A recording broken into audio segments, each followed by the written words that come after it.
This conference will now be recorded. Question number 8 आप देखिए कि जो हमारे करंट क्वेश्चंस आ रहे हैं उसमें ये सारी चीजें मिक्स्ड हैं। सबसे पहले रिक्वायरमेंट पे चलते हैं।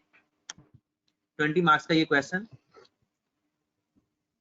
Notes on property plant and equipment, comparative figures and columns for total are not required. जब वो लिख देते हैं ना columns of total not required, तो हम अपने स्केड्यूल के अंदर टोटल का कॉलम नहीं बनाएंगे। कंपैरेटिव तो पहले ही हम नहीं बनाते होते जब तक वो कहे ना। सवाल पढ़ना शुरू करते हैं मेरे भाई।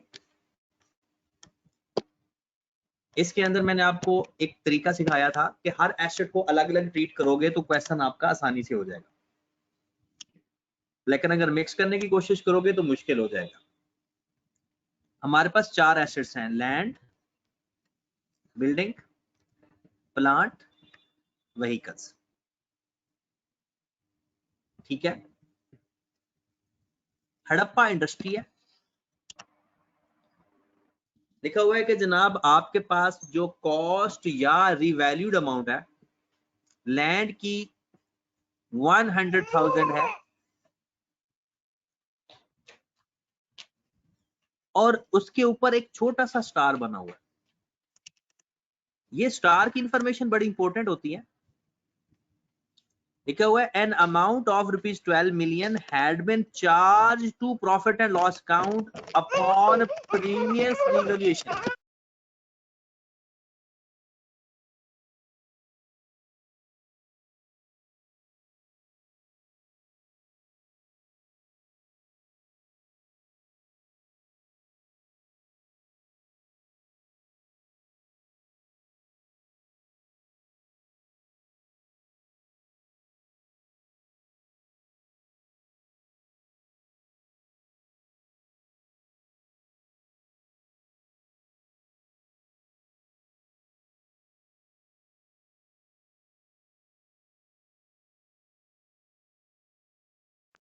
हाँ जी जनाब, कह रहे हैं कि an amount of ₹12 million had been charge to profit and loss account previously revaluation. इसके बारे में कौन बताएगा कि ये 12 मिलियन पहले का सरप्लस पड़ा है या पहले का लॉस पड़ा है? सर लॉस है।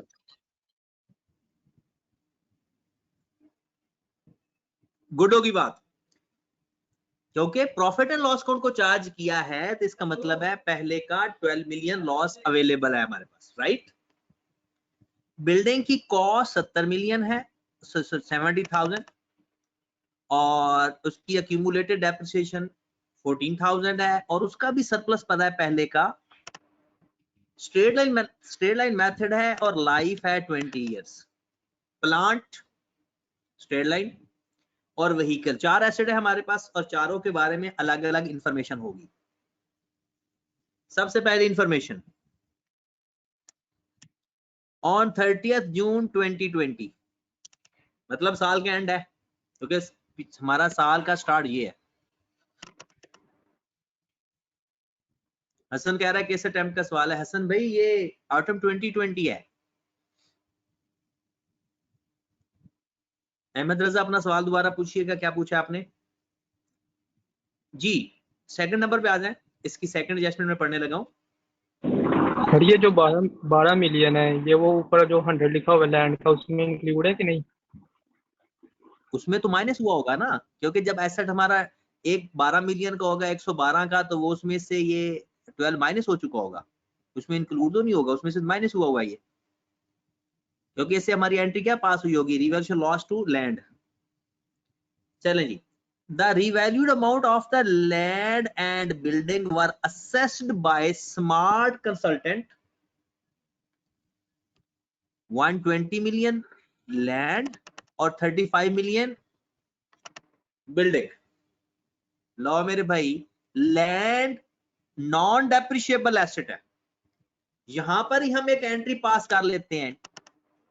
हम अपनी लैंड डेबिट करेंगे 20 मिलियन से, profit and loss account credit कर देंगे 12 मिलियन से जो पहले पड़ा हुआ है, और रीवैल्यूएशन सरप्लस या ओसीआई क्रेडिट कर देंगे 8 मिलियन से।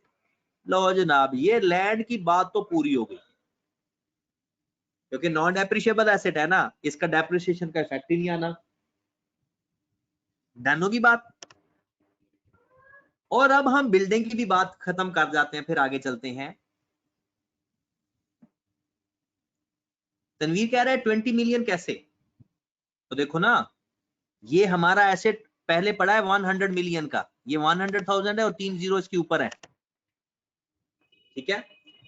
तो ये हमारा लैंड अब हो गया 120 मिलियन का, 100 मिलियन से 120 हो गया, तो एसेट 20 मिलियन से बढ़ गया। तो land debit, profit and loss account जो पहले का था रिवर्स लॉस उसको रिवर्स किया और बाकी का रिवर्स सरप्लस को चार्ज कर दिया, राइट। आगे चलते हैं।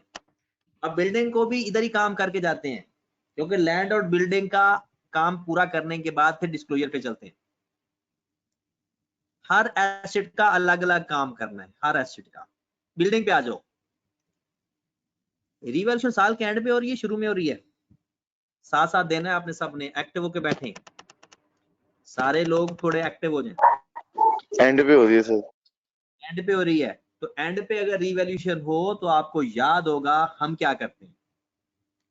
सबसे पहला काम, हम डेप्रिसिएशन लेते हैं पुराने तरीके से, राइट।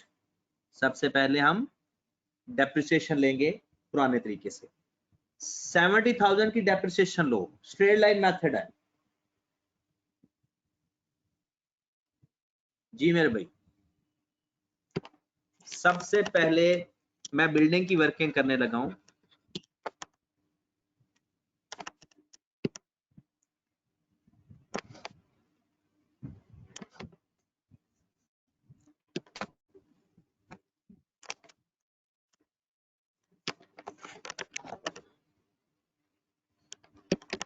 जी मेरे भाई, बिल्डिंग की वर्किंग करने लगे हैं। 70,000 को डिवाइड कर देंगे 20 पे, कितनी अमाउंट आ गई? 3500।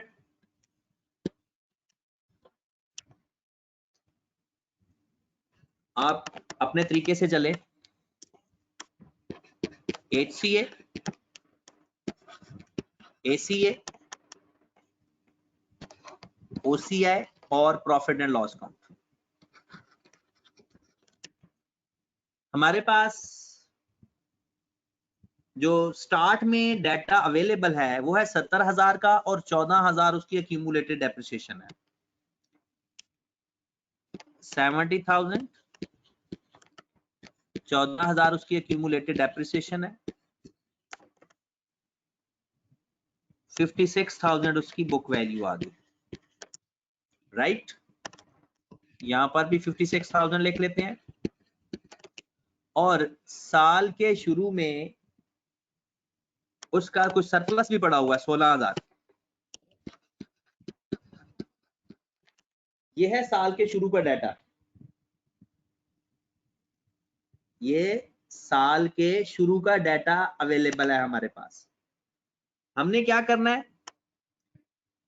सबसे पहले 30 जून 2020 को डेप्रिशिएट किया।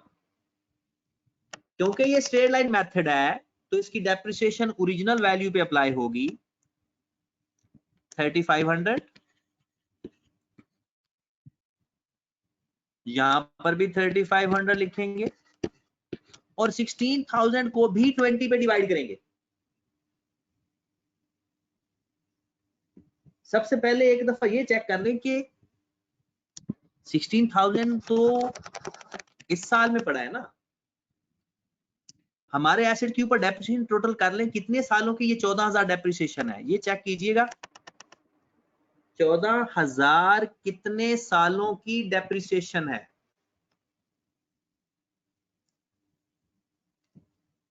अब्दुल रहमान ने कहा 4 सालों की, और भी लोग काइंडली इसको चेक कीजिएगा। 14,000 को डिवाइड कर दो 3500 पे, क्योंकि एक साल की डेप्रिसिएशन 3500 है। एक साल की डेप्रिसिएशन 3500 है, सर 4 आ गई। तो 14,000 को 3500 पे डिवाइड करें 4 साल। गुड होगी बात।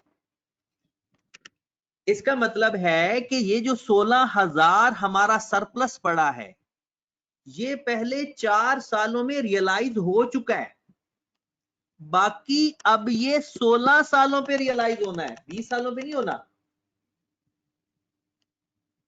और अगर आप इसको 100% रियलिटी के साथ देखना चाहते हो तो 56,000 को भी 16 पे डिवाइड करोगे 3500 ही आएगा।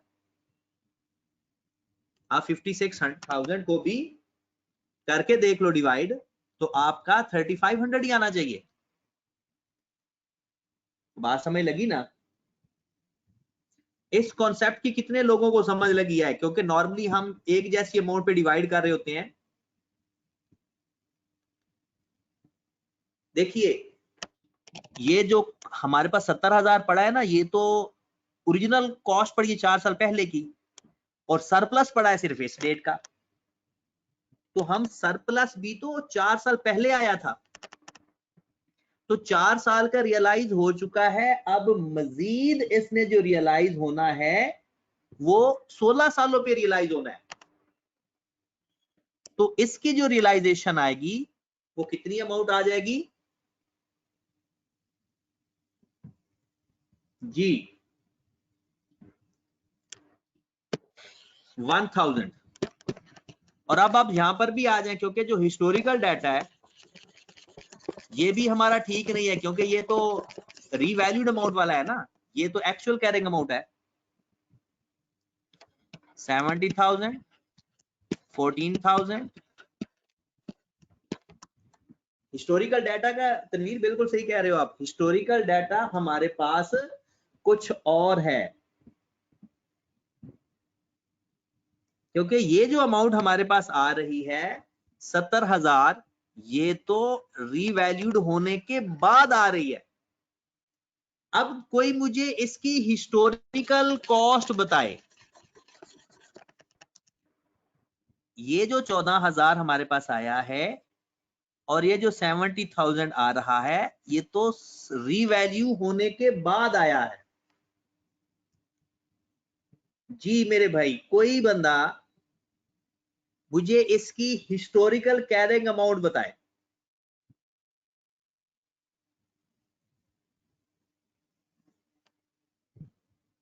जी अली ने कहा 54,000। आप ना मुझे पहले सिर्फ कॉस्ट बताएं, बाद में डेप्रिसिएशन में बाद में खुद ले लूंगा। आप मुझे सिर्फ इसकी कॉस्ट बताइएगा, ओरिजिनल कॉस्ट इसकी कितनी थी?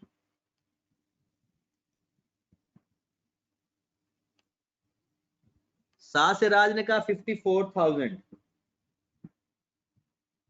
और भी कुछ बताएं।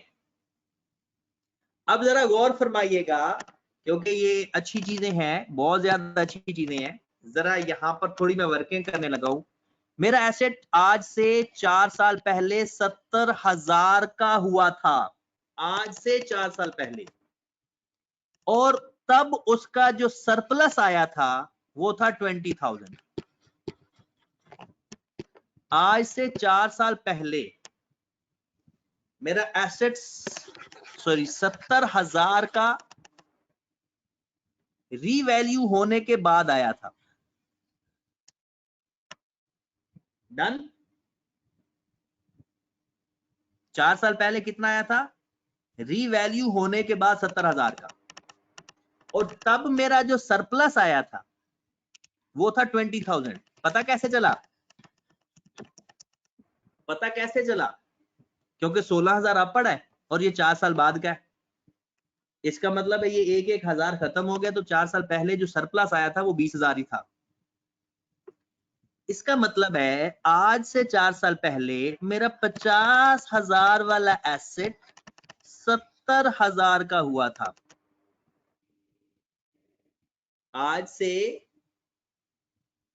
4 साल पहले वाला मेरा एसेट 4 साल पहले 50,000 का था, और 50,000 वाला एसेट 70,000 का हुआ था जी मेरे भाई। बात समझ लगी ना?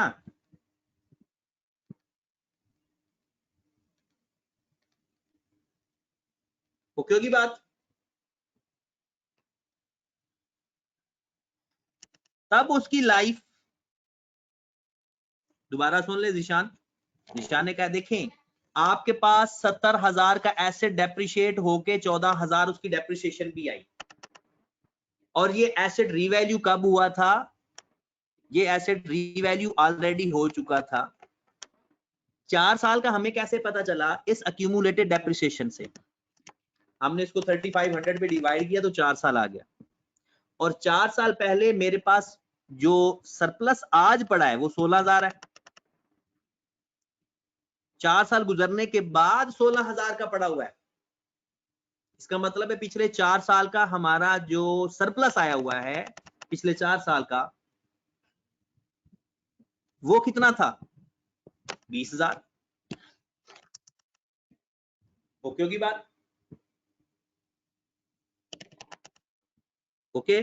अब हमारा एसेट 4 साल पहले 50,000 वाला एसेट 70,000 का हुआ था। आज 4 साल बाद रीवैल्यू होने के बाद हमने एसेट की जो वैल्यू कैलकुलेशन करनी थी वो करते गए, तो हमारा जो हिस्टोरिकल डाटा है अगर वो हम देखें तो हमारे एसेट की वैल्यू 50,000 थी, और 4 साल की इसकी डेप्रिसिएशन ले जरा, 50,000 डिवाइड बाय 20 मल्टीप्लाइड बाय 4, 4 सालों की डेप्रिसिएशन लो जरा, 50,000 डिवाइड बाय 20 10,000 मल्टीप्लाइड बाय 4, कितनी आ गई? 10,000 10,000।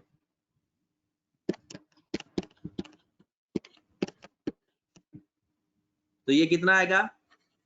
40,000। आप जरा गौर फरमाइएगा, वैसे मैं आपको पहले ओरिजिनल तरीके से बताने लगा हूं, फिर वो दूसरा तरीका भी बताऊंगा। डिफरेंस बराबर आ गया? 40,000 और 50,000 का जो डिफरेंस है वो 16,000 है।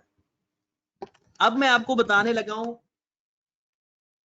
दूसरा तरीका कि ये सारी बातें हम भूल जाएं, हिस्टोरिकल कैरिंग अमाउंट बताने का एक और तरीका बताने लगा हूं। हमें पता है कि ये जो 16,000 डिफरेंस है ये इन दोनों का डिफरेंस होता है, ऐसा है या नहीं? तो आप लोग 56,000 में से 16,000 माइनस कर दो, तब भी आपके पास हिस्टोरिकल कैरिंग अमाउंट आ जाएगी। आपको 50,000 या 10,000 फाइंड करने की जरूरत नहीं है, ये तो वैसे आपको मैंने जनरल कॉन्सेप्ट सिखाने के लिए बताया है। अदरवाइज हिस्टोरिकल कैरिंग अमाउंट बराबर होती है एक्चुअल कैरिंग अमाउंट में सरप्लस हो तो प्लस कर दो, सॉरी माइनस कर दो, और लॉस हो तो ऐड कर दो, तो हिस्टोरिकल कैरिंग अमाउंट आ जाएगी। ठीक है, अगर आपके पास पिछला डाटा नहीं भी अवेलेबल तो अब यहां से भी स्टार्ट कर सकते हो। अब आगे देखिए, 50,000 को आपने 20 पे डिवाइड किया तो 2500 इसकी डेप्रिसिएशन आ गई। अब डिफरेंस मैच हो गया, 2500 और 3500 1000। और अगर हिस्टोरिकल डाटा ना गिवन हो तो इन दोनों का डिफरेंस भी लिखा जा सकता है। तो 40,000 में से 2500 माइनस किया तो कितना आ गया? 37,500। 56,000 में से 3,500 माइनस करो काइंडली। 56,000 में से 3,500 माइनस करो, कितनी अमाउंट आ रही है? 52,500 और 15,000। जी, अब आपका एसेट रीवैल्यू होने लगा है। आपका एसेट हो गया 35 मिलियन का, 52,000 वाला एसेट आपका हो गया 35,000 का। गेन आया या लॉस आया? जी, लॉस। और अगर लॉस आया तो कितना आया? 17,500 का। तो 15,000 मेरा सरप्लस का खत्म होगा और बाकी 2500 मेरा लॉस आ गया। एक बात हमेशा याद रखें, हमें हिस्टोरिकल कैरिंग अमाउंट डायरेक्ट चाहे कॉलम ना भी बनाओ तो हम बना सकते हैं, उसका जो डिफरेंस होगा वो हमारा हिस्टोरिकल कैरिंग अमाउंट होता है। अब देखें 35,000 और 2500 लॉस हो तो ऐड करके बता देते हैं हिस्टोरिकल कैरिंग अमाउंट, और अगर सरप्लस हो तो आप ये डाटा ना भी बनाते, ये तो कंपैरिजन के लिए बनाते हैं। आपका जो हिस्टोरिकल कैरिंग अमाउंट आती है ना, हिस्टोरिकल कैरिंग अमाउंट वो बराबर होती है actual carrying amount plus revolution loss अगर पड़ा हो तो, या हिस्टोरिकल कैरिंग अमाउंट बराबर आ जाती है actual carrying amount minus revolution surplus. अगर आप ये कॉलम ना बनाना चाहें, बट डिस्क्लोजर के अंदर आपको हिस्टोरिकल कैरिंग अमाउंट बतानी पड़ती है, ठीक है। ये जो मैंने 50,000 फाइंड करवाया तो ये तो जनरल अंडरस्टैंडिंग है सारी, आप ना फाइंड करें। आ जाओ दोबारा, इसकी एंट्री पास करो 52,000, इसकी एंट्री पास करो, हमारा बिल्डिंग क्रेडिट हो जाएगी, रीवैल्यूएशन सरप्लस डेबिट 15,000 से, रीवैल्यूएशन लॉस डेबिट 2,500 से, और बिल्डिंग क्रेडिट 17,500 से।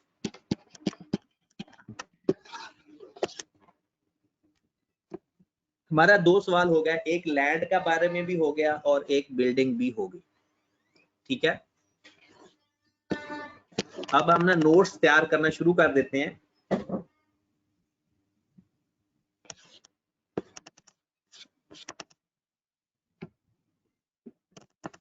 उसके बाद जैसे जैसे फर्दर आते जाएंगे वैसे वैसे ही हम इसको रिकॉर्ड करते जाएंगे। फिलहाल जो दो चीजें हैं उसको हम फॉर्मेट बनाना शुरू कर दो रिकंसिलिएशन का।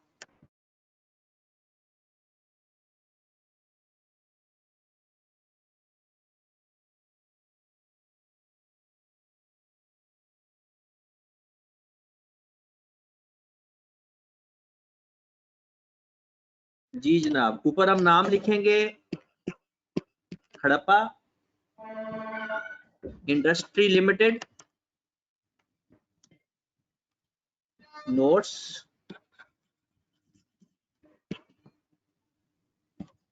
टू फाइनेंशियल स्टेटमेंट, या यहां पर आप पूरा लिखोगे property plant and equipment for the year ended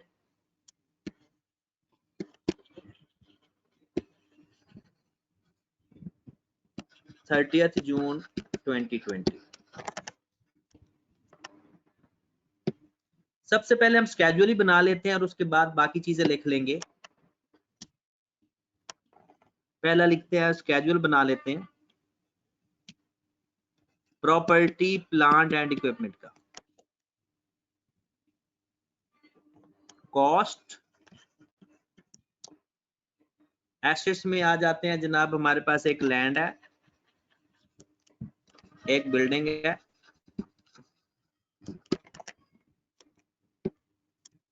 plant और व्हीकल।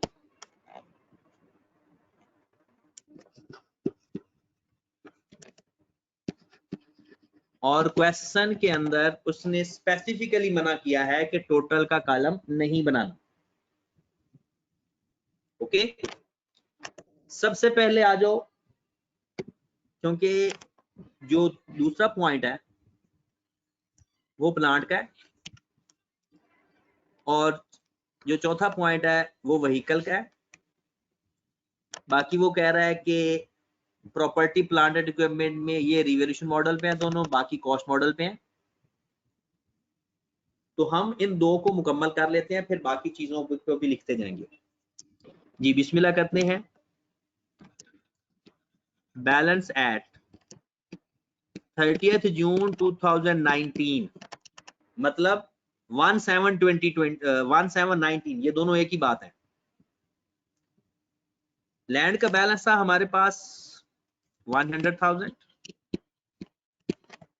और बिल्डिंग का बैलेंस था 70,000। ड्यूरिंग द ईयर इन दोनों में कोई एडिशन नहीं हुआ। वैसे हम एक एडिशन का कॉलम लिख लेते हैं, लेकिन ड्यूरिंग द ईयर एडिशन हुआ नहीं है। डिस्पोजल भी लिख लेते हैं, डिस्पोजल भी अभी इन दोनों में से नहीं हुआ। उसके बाद लिखते हैं रीवैल्यूएशन एडजस्टमेंट।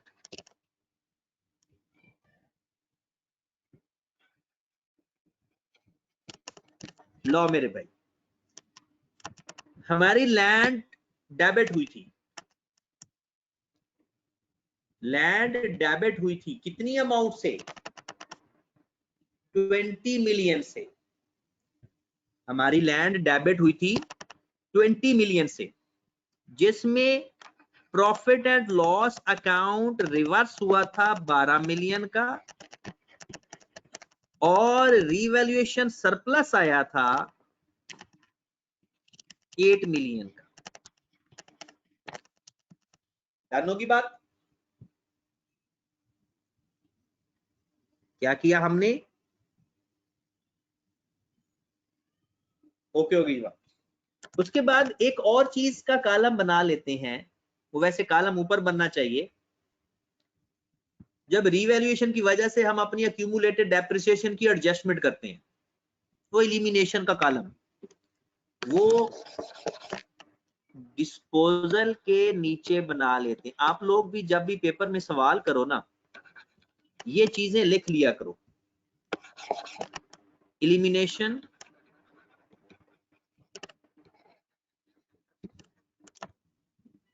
और हम कहता है कि डायरेक्ट 20 लिख सकते हैं, लेकिन बेहतर है कि इसी फॉर्मेट में चलते हैं। ठीक है, ये लाइनें याद रख लो बस, इसी में ही हम चीजें पुट करते जाएंगे। हमारे पास आ जाएगा बैलेंस एट 30th जून 2020। फिर नीचे आ जाएंगे, ये आ गया 120 मिलियन। उसके बाद लिखें एक्यूमुलेटेड डेप्रिसिएशन की हेडिंग दे। उसी तरह बैलेंस एट 30th जून 2020।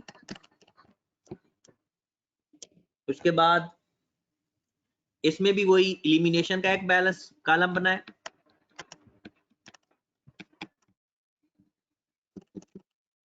एक कॉलम बनाया डिस्पोजल का, एक कॉलम बनाया डेप्रिसिएशन फॉर द ईयर का। इसमें ये 3 कॉलम ही बनते होते हैं, एलिमिनेशन, डिस्पोजल, और अगर इंपेयरमेंट हो जाए तो वो भी हम बना सकते हैं। इंपेयरमेंट का भी कॉलम बनाते हैं, लेकिन इस क्वेश्चन में है ही नहीं तो इसलिए नहीं बना रहे। और फिर हमारा आ जाएगा बैलेंस एट, सॉरी ये 19 है, 2020। फिर आ जाएगा हमारे पास नेट कैरिंग अमाउंट 30th जून 19, और फिर net carrying amount 30th June 2020। अब इसमें वैल्यूज पुट करते जाओ। लैंड हमारा पूरा हो चुका है, क्योंकि लैंड डेप्रिशिएबल होती नहीं है, इसलिए इसकी जो डेप्रिसिएशन का ब्रॉड ऑन है वो भी नहीं आएगा, कुछ भी नहीं है। इसकी जो बुक वैल्यू है वो भी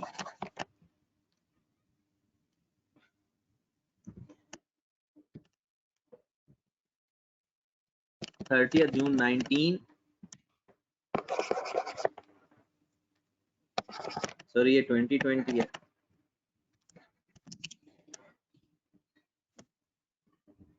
और इसकी जो बुक वैल्यू है नेट कैरिंग अमाउंट 30th जून 19 और 30th जून 2020। 120,000, 100,000 थी साल के शुरू में और 120,000 होगी साल के एंड पे। ये हमारा लैंड का कंप्लीट नोट बन गया। अब आ जाओ बिल्डिंग पे। बिल्डिंग का कोई एडिशन नहीं हुआ, बिल्डिंग का कोई डिस्पोजल नहीं हुआ। अब आ जाओ एलिमिनेशन पे। आपको याद होगा जब भी एसेट रीवैल्यू करते हैं पहले उसकी पुरानी डेप्रिसिएशन एलिमिनेट करते हैं, उसकी एक एंट्री पास होती है accumulated depreciation debit building credit. कितनी अमाउंट को रिवर्स करोगे? अभी आपकी वर्किंग मौजूद है, आपने ये अभी क्वेश्चन किया है, क्या सिर्फ 14,000 रिवर्स करोगे या ये 3500 भी रिवर्स करोगे? क्या 14,000 रिवर्स करोगे या इस साल की जो डेप्रिसिएशन आई है वो भी रिवर्स करोगे? सर ऐड साल करके के एंड पे रिवैल्यूएशन हो रही है तो 17,500 पूरी रिवर्स होगी। एलिमिनेशन 17,500 से मेरी बिल्डिंग क्रेडिट होगी और एक्यूमुलेटेड डेप्रिसिएशन डेबिट होगी। फिर उसके बाद रीवैल्यू किया एसेट, रीवैल्यू करते हुए हमारे एसेट की वैल्यू कम हुई है, जिसमें से पहले सरप्लस रिवर्स किया, 15,000 का सरप्लस रिवर्स किया, ओके होगी बात। और 2,500 से रिवैल्यूएशन लॉस आया और ये दोनों एसेट को क्रेडिट कर रहे थे। पहले ये एंट्री पास की एलिमिनेशन की और ये एंट्री पास की रिवैल्यूएशन की। डन जी। सर जो लैंड है इसमें भी जो लॉस आया था उसको आपने पॉजिटिव में लिखा है। लैंड का लॉस जो था वो रिवर्स करना था, पहले पड़ा हुआ था। नया जो इस साल एसेट डेबिट ठीक हुआ, है सर ठीक है। ठीक है, एसेट डेबिट होगा तो प्लस करेंगे, क्रेडिट होगा तो माइनस करेंगे।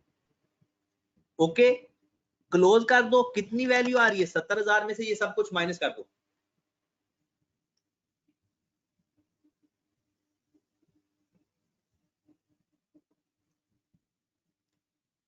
तो कितना आ गया? 35,000।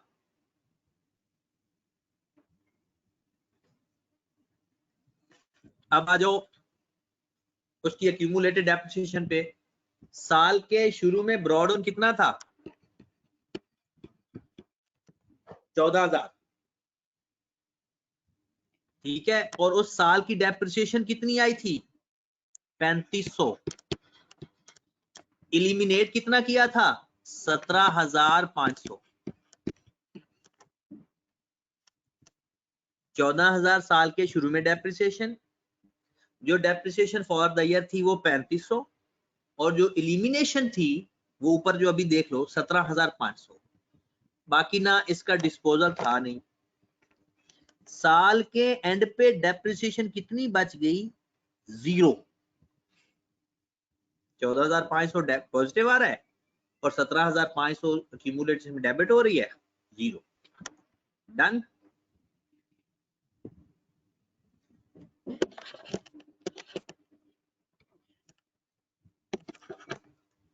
चलें जी। उसके बाद नेट कैरिंग अमाउंट बता दो। साल के शुरू में थी, साल के शुरू में थी 56,000। को पता है ना कैसे फाइंड करते हैं?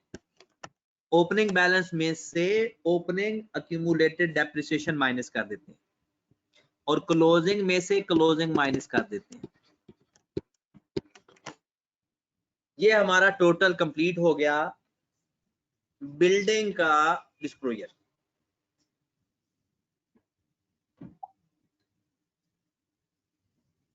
बाकी आसान है, उसकी वजह क्योंकि उसमें रीवैल्यूएशन नहीं है, वो डायरेक्ट एडिशन और डिस्पोजल है। अब चलते हैं जनाब लैंड पे, सॉरी प्लांट पे।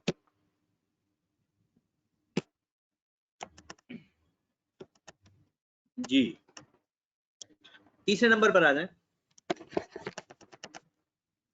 कहते हैं setting up of a new plant. was commenced on 1st July 2019 and substantially completed on 29 Feb 2020. कब कंप्लीट हो रहा है?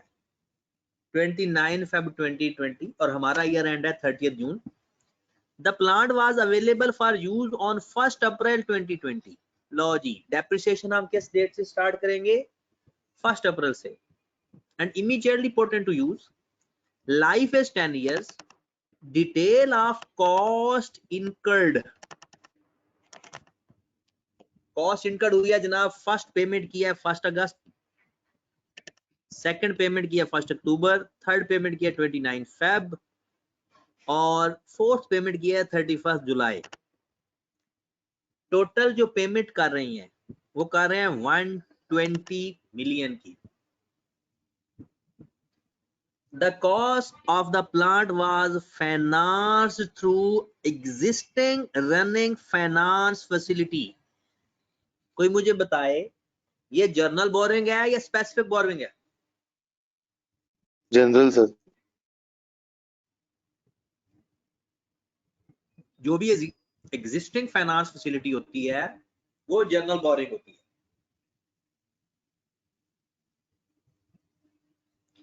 With a limit of 200 million, 200 million तक हमें मिल सकती है।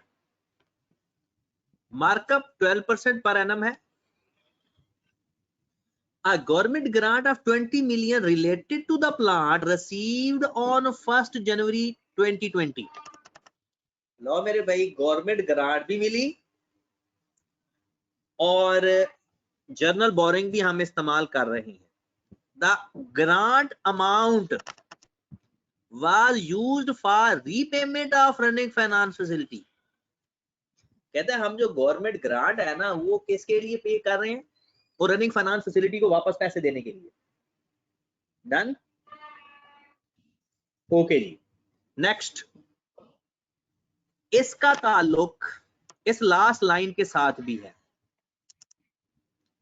HIL deduct government grant policy कौन सी है?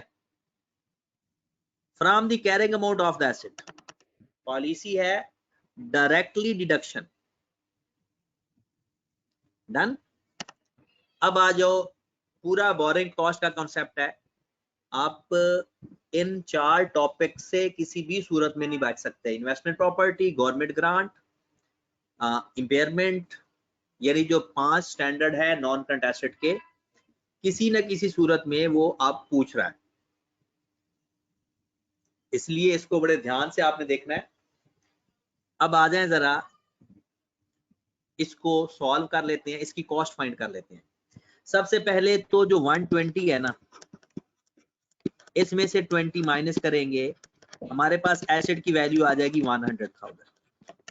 गवर्नमेंट ग्रांट डायरेक्टली डिडक्ट करनी है ना, इसमें प्लस कर देंगे इंटरेस्ट जो कैपिटलाइज करना है, वो इंटरेस्ट हमने फाइंड करना है। इंटरेस्ट बताया हुआ है 12%, यानी हमें कैपिटलाइजेशन रेट फाइंड करने की जरूरत नहीं है।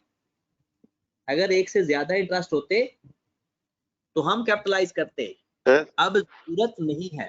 जी जी आराम भाई। सर मैं कह था कि जो इसमें setting up of new plant है, ये 180 में एडिशन है प्लांट की। हाँ जी, ये नया प्लांट है, वो तो ब्रॉड ऑन पड़ा है ना, ये हमारा नया प्लांट है, ये इस डेट को है। अब जरा बोरिंग कॉस्ट फाइंड करने का तरीका क्या है?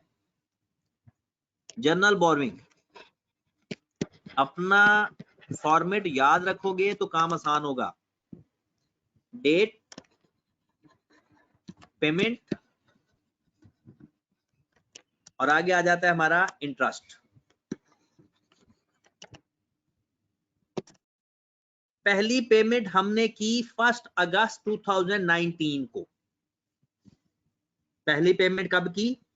1 अगस्त 2009 को 12,000 की। 1 अगस्त 2019 1819 और कितनी पेमेंट की? 12,000 की। मल्टीप्लाइड बाय रेट कितना है 12%, मल्टीप्लाइड बाय अगली पेमेंट तक का टाइम। अगली पेमेंट कर रहे हैं 1 अक्टूबर 2019 को। अगली पेमेंट कब कर रहे हैं 1 अक्टूबर 2009 को। सारी डेट्स का ख्याल रखना है। कितना टाइम बन गया 2 महीने। तो 12,000 मल्टीप्लाइड बाय 12% मल्टीप्लाइड बाय 2/12 कोई अमाउंट बता दे।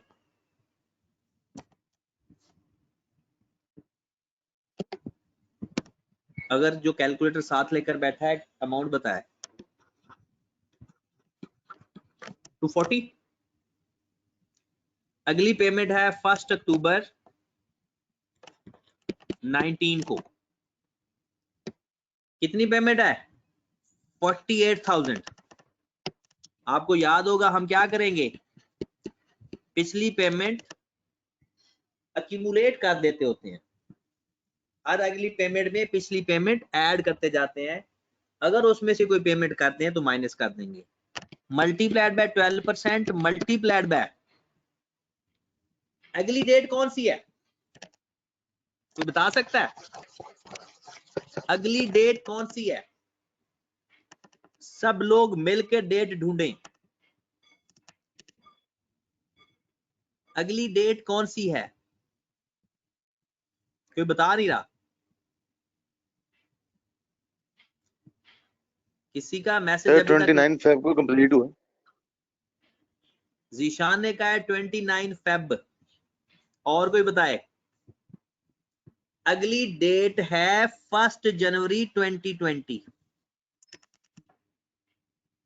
जरा गौर से पढ़े इस लाइन को। A government grant 20 million related to plant received, the grant amount used for repayment of running finance facility। वो जितना पैसा उनका खर्च हुआ है ना उसमें से 20 मिलियन माइनस कर देंगे। अब तो 20 मिलियन के ऊपर इंटरेस्ट नहीं आएगा। तो मेरे भाई 1 जनवरी तक की डेट काउंट करो। 1 अक्टूबर अक्टूबर का महीना, नवंबर का महीना, दिसंबर का महीना 3/12। अगर पैसे वापस पे कर देंगे तो फिर तो इंटरेस्ट नहीं देना पड़ेगा ना जी। इसका इंटरेस्ट फाइंड करें 1800। अब जरा गौर फरमाइएगा। सर ये पेमेंट 48,000 थी जी क्या कह रहे हो 48,000 पेमेंट थी आपने 60 लिख दी। पिछली 12,000 भी तो ऐड की है। एक्यूमुलेटेड फैक्टर ले रहे हैं ना। पिछली 12,000 ऐड की है टोटल टाइम नहीं ले रहे ना। जब अगली पेमेंट तक का टाइम लें तो फिर एक्यूमुलेट करते जाते हैं। देखिए जरा पहले 12,000 पे की फिर 48 पे की ऐड कर दी फिर 20 वापस पे कर दी तो 60,000 में से 40,000 20,000 माइनस कर दिया तो अब 40,000 आएगा। मल्टीप्लाइड बाय 12% मल्टीप्लाइड बाय कितना टाइम आएगा 29 फेब तक का। क्योंकि 29 फेब को हमारा एसेट कंप्लीट हो गया है। उसके बाद इंटरेस्ट ऐड नहीं होना 29 फेब तक। उसके बाद की जो पेमेंट्स हुई हैं वो पेमेंट्स में तो ऐड होगा लेकिन उसका इंटरेस्ट कैपिटलाइज नहीं होगा। तो 1 जनवरी से लेकर 29 फेब तक कितना टाइम बन गया 2 महीने। तनवीर 2 महीने बनते हैं 1 जनवरी से लेकर 29 फेब। तो जनाब ये अमाउंट हमारी एज एन इंटरेस्ट ऐड हो जाएगी 18,800 240 2840 और इसमें प्लस कर देंगे 100,000 102 840।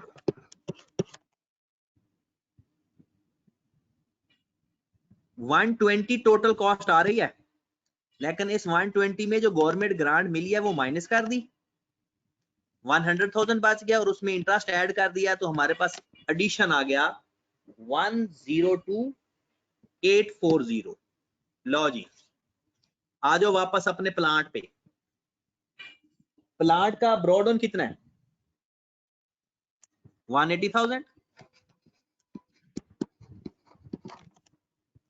उसके बाद एडिशन आ गया 102,840। डन। इसका डिस्पोजल नहीं है, इसकी इलिमिनेशन ऑफ डेप्रिसिएशन भी नहीं है, और इसका कुछ भी नहीं है, ना ये रीवैल्यू हुआ। हमारे पास टोटल अमाउंट बता दो कितनी आ गई?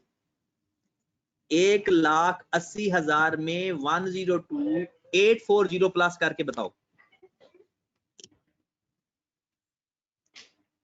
जी। सर ये 1,80,000 पे डेप्रिसिएशन देनी? और अभी तो मैं कॉस्ट का लेजर बना रहा हूं, तो जब डेप्रिसिएशन का लेजर बनाऊंगा तो डेप्रिसिएशन भी लूंगा। कॉस्ट को तो खत्म करो। 180 प्लस 102,840 कितना आ गया?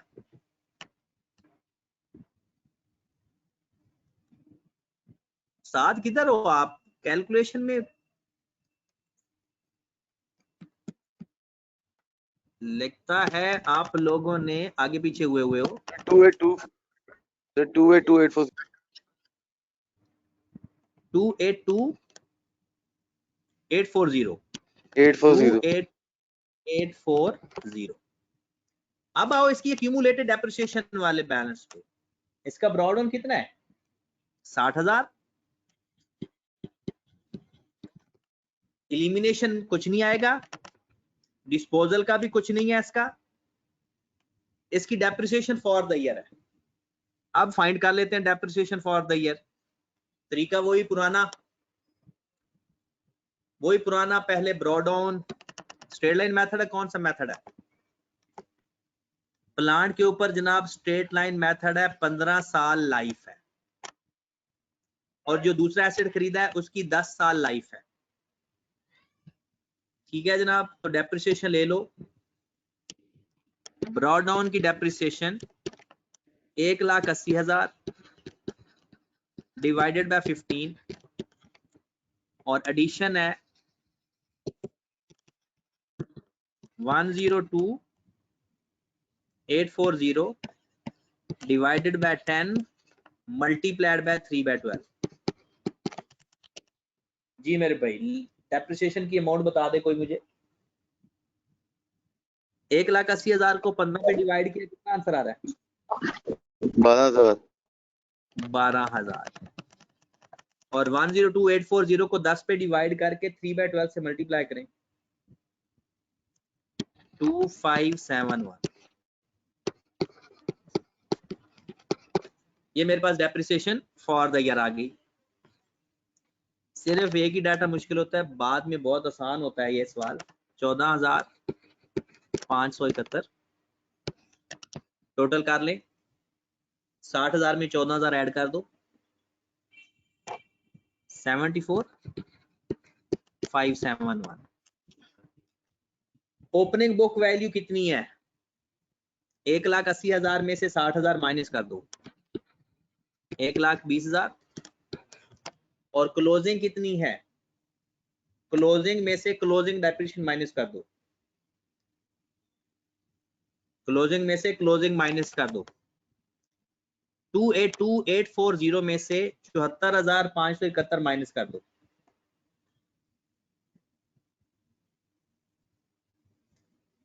जी मेरे भाई, 208,269। अब आ जाते हैं लास्ट। अब मेरे भाई आ जाओ लास्ट व्हीकल पे।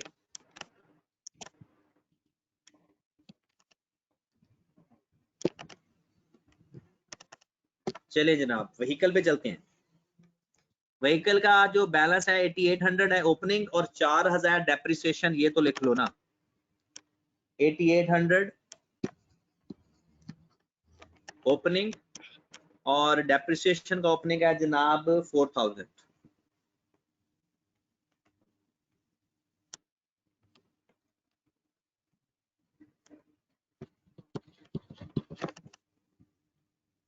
अब इसको पढ़ते जाते हैं और इसको सॉल्व करते जाते हैं। ये है जनाब आपके पास चौथा point. One of the vehicle had an engine failure on 1st January 2020 and its engine had to be sold as scrap 0.1 million। कहता है आपने व्हीकल का इंजन 0.1 मिलियन का सेल कर दिया। The vehicle had been acquired on 1st January 2018 at rupees 2.5 million। 2.5 million का उसको खरीदा था। 40% of the cost is attributable to its engine। कहते हैं 40% उसकी जो कॉस्ट है वो इंजन की थी। एक बात याद रखें आप, हमने पढ़ा है कि अगर एसिड का कोई सब्सटेंशियल पार्ट हो वो एसिड की कॉस्ट का हिस्सा होता है। जैसे इंजन है, बॉडी है, हमने इस तरह वो एक बाय पार्ट्स डेप्रिसिएशन में इस चीज का जिक्र भी किया था। कहता है through the engine of similar capacity was available at a cost of rupees 1.2 million. The old engine was replaced on 1st January 2020 with a higher capacity engine at a cost of rupees 1.8 million। लो जी, हमारा इसमें एक addition भी हो रहा है और साथ हमारा डिस्पोजल भी हो रहा है। यानी इंजन को हम एक पूरा पार्ट समझेंगे कि ये एक एसिड है। उसी तरह ट्रीटमेंट करो जैसे एक एसिड की ट्रीटमेंट करते हैं। सबसे पहला काम, हमारा एक एसिड आ रहा है और एक एसिड जा रहा है, ठीक है। सबसे पहले आप लोग वही कॉस्ट माइनस एक्यूमुलेटेड डेप्रिसिएशन और जो डेप्रिसिएशन का तरीका है वही करोगे। 2.5 मिलियन में 40% इंजन का कॉस्ट है, तो मुझे बता इंजन की कॉस्ट कितनी हुई। 2.5 मिलियन का 40% ले, 1 मिलियन। 1 million, right. इसका मतलब है हमने 1 मिलियन वाला एसिड बेचा है और 1.8 मिलियन वाला एसिड खरीदा है। ये जो लास्ट में लिखा हुआ है, 1 मिलियन वाला एसिड बेचा है, ओके, और खरीदा कितने वाला है, 1.8 मिलियन वाला। जो जो काम हमारा होता जा रहा है ना वो तो हम पूरा करें ना। एडिशन में लिखो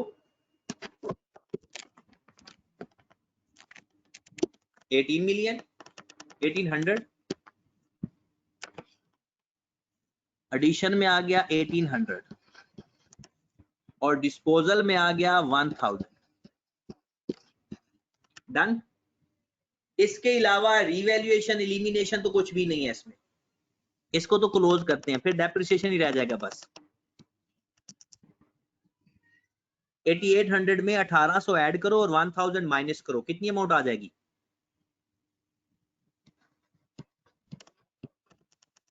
9600। चलें, अब आ जाओ जनाब, मुझे दो चीजें चाहिए बल्कि तीन।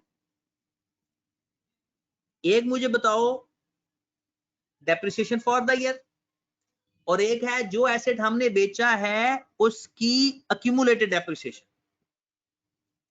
एक डेप्रिसिएशन फॉर द ईयर और एक जो एसेट बेचा है उसकी अक्यूमुलेटेड डेप्रिसिएशन। ये वही पुरानी वर्किंग है जो आप लोग इंट्रोडक्शन टू अकाउंटिंग में भी करते आए हो। 20% WDV है, 20% WDV है। आप चाहे फार्मूले का इस्तेमाल कर लो चाहे बगैर फार्मूले के कर लो। डेप्रिसिएशन सबसे पहले क्या करेंगे, 1/7/2019 ड्रॉ डाउन माइनस डिस्पोजल। हमें ड्रॉ डाउन की बुक वैल्यू चाहिए और डिस्पोजल की भी बुक वैल्यू चाहिए। ड्रॉ डाउन की बुक वैल्यू है 8800 में से 4000 माइनस कर दो, 4800 माइनस डिस्पोजल की बुक वैल्यू कौन बताएगा? फार्मूला लगा दो। एसिड खरीदा था मेरे भाई 1 जनवरी 2018 को, 1 जनवरी 2018, 1 जनवरी 2018।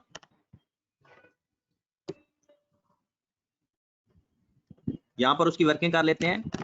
1118 और कितने का खरीदा था? 1000, क्योंकि इंजन ही है ना, सिर्फ उसी को लेते हैं। सबसे पहला साल हमारा एंड हुआ 30 जून 18। इसका 20% लो, कितना आएगा? 3,60,000 आ गया टोटल। 3 लाख। डेप्रिसिएशन की बात कर रहे हो या बुक वैल्यू की बात सर कर 2 रहे हो? साल की। फिर अगला साल 30 जून 19, इसका 20% लो। अच्छा, इसका 6 महीने का लेना है ना, 100 आएगा। 6 महीने के लेना है ना, पहले साल तो 6 महीने, 900 और 900 का 20% ले लेते हैं। इसका 20% 6/12। सर 1 जनवरी को एक्वायर किया ना एसेट। 1118 को एक्वायर किया है ना, तो 1118 को एक्वायर किया गया तो 1000 की जो डेप्रिसिएशन आएगी 6 महीनों की, तो 100 आएगी ना 20% के हिसाब से। फिर अगले साल 20%, जी सर ठीक है, वो ये देन 180।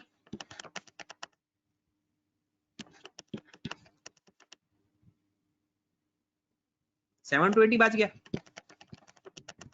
तो -720 मल्टीप्लाइड बाय 20%। कि कोई बंदा मुझे आप डेप्रिसिएशन फाइंड करके दे दे।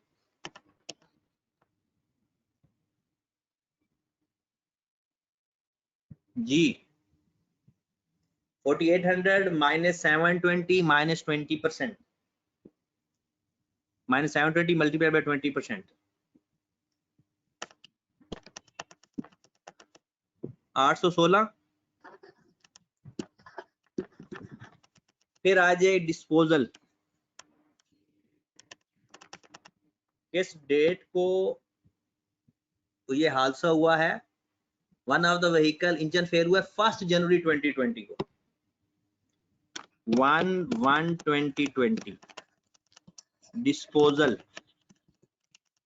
720 मल्टीप्लाइड बाय 20% मल्टीप्लाइड बाय 6/12। जी मेरे भाई, इसकी भी डेफिनेशन बता दें। 72। फिर सेम डेट को एडिशन हुआ है या कोई और डेट है? सेम डेट को। उमैर कह रहा है कि ब्रॉडोर में 4400 आएगा। कैसे 4400 आएगा मेरे भाई? आपका 8800 का एसेट है, 4000 अक्यूमुलेटेड डेप्रिसिएशन है उसकी। फिर सेम डेट को एडिशन है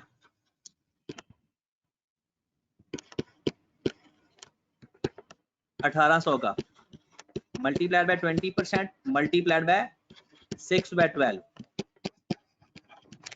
180। अब इसका टोटल करके कोई बता दे। इसका टोटल करके कोई बता दे। 812 प्लस 72 प्लस 180, 1068।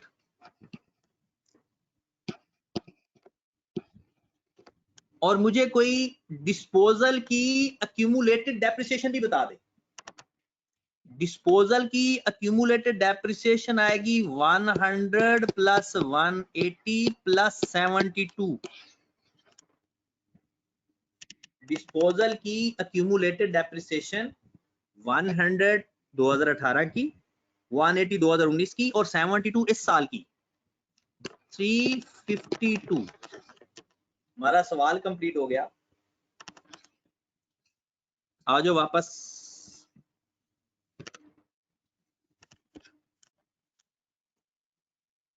$4000 उसकी एक्यूमुलेटेड डिडक्शन का ब्रॉडाउन था।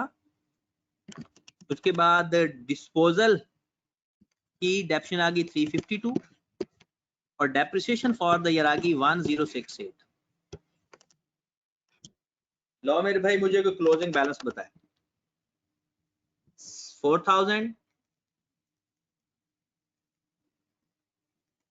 उसमें से माइनस कर देंगे हम 352 डिस्पोजल की डेप्रिसिएशन और प्लस कर देंगे इस साल की डेप्रिसिएशन 4716।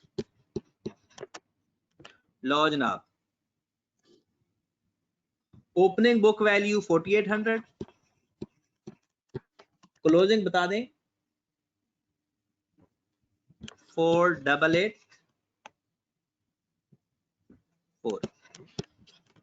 चेक करें, यही है।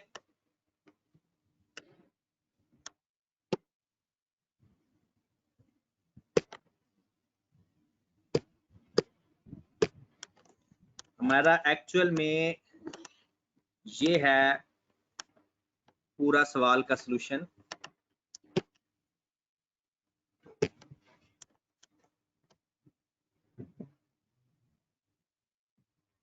अभी क्वेश्चन पूरा नहीं हुआ, अभी कुछ बातें लिखने वाली रहती हैं, इसके नीचे एक एक लाइन लगा देते होते हैं।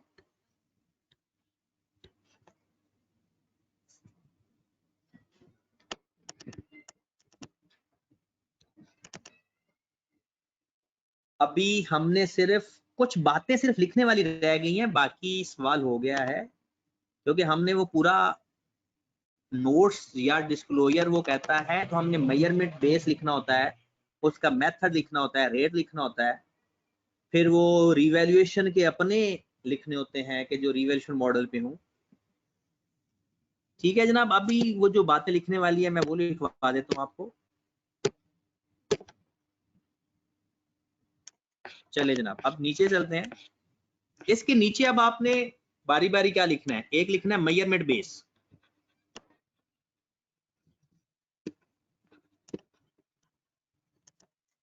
लैंड रिवैल्यूएशन मॉडल पे है। सर ये लिखने से पहले डिस्क्लोजर्स की हेडिंग दे सकते हैं? नहीं वो तो ऊपर दी हुई है ना हेडिंग, हमने नोट्स जब दे दिया तो वो लिख दिया है।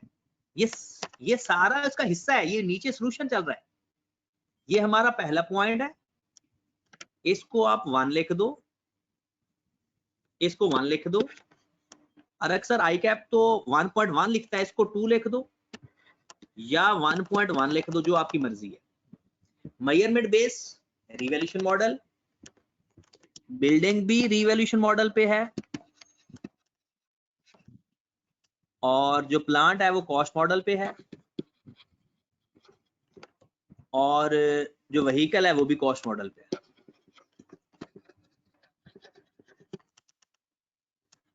उसके बाद क्या लिखते होते हैं, मेथड ऑफ डेप्रिसिएशन।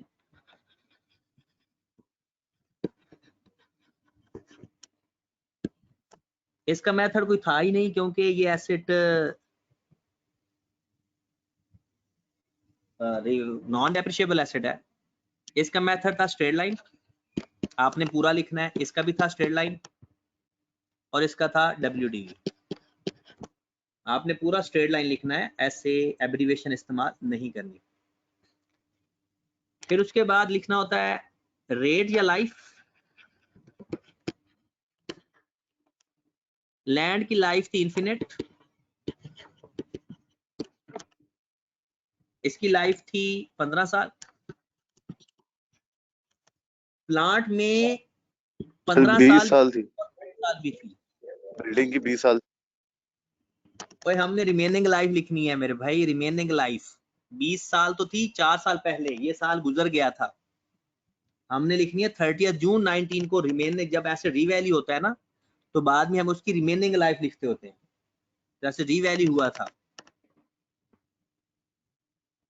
और इसमें रेट था 20%।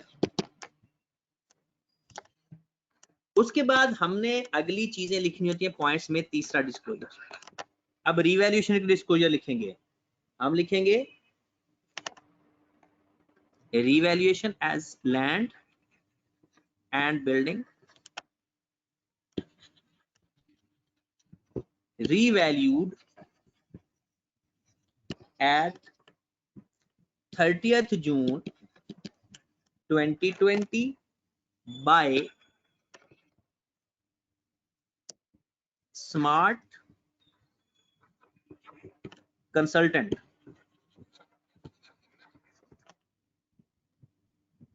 and independent valuer।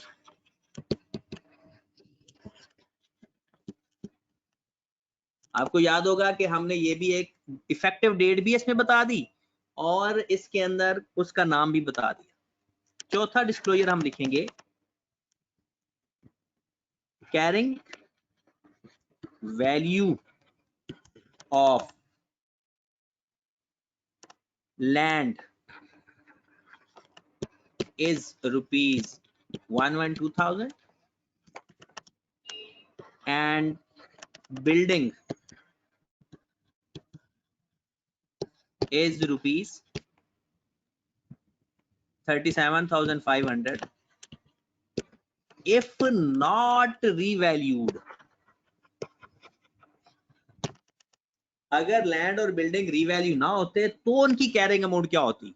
और मैं आपको एक तरीकाकार बताया है कि आपने जब बतानी है ना, अगर लॉस हो तो ऐड करके बता दिया करो और अगर सरप्लस हो तो माइनस करके बता दिया करो, एंड वाली जो कैरिंग अमाउंट होती है। और अगर आप याद करो, मैं ये वैसे बता रहा हूं, आपकी लैंड पड़ी थी 1,20,000 एंड पे और सरप्लस पड़ा था 8 का, इसको माइनस करेंगे तो हिस्टोरिकल कैरिंग अमाउंट आ जाएगी। ये किस केस में था? लैंड के केस में। और ये है एक्चुअल,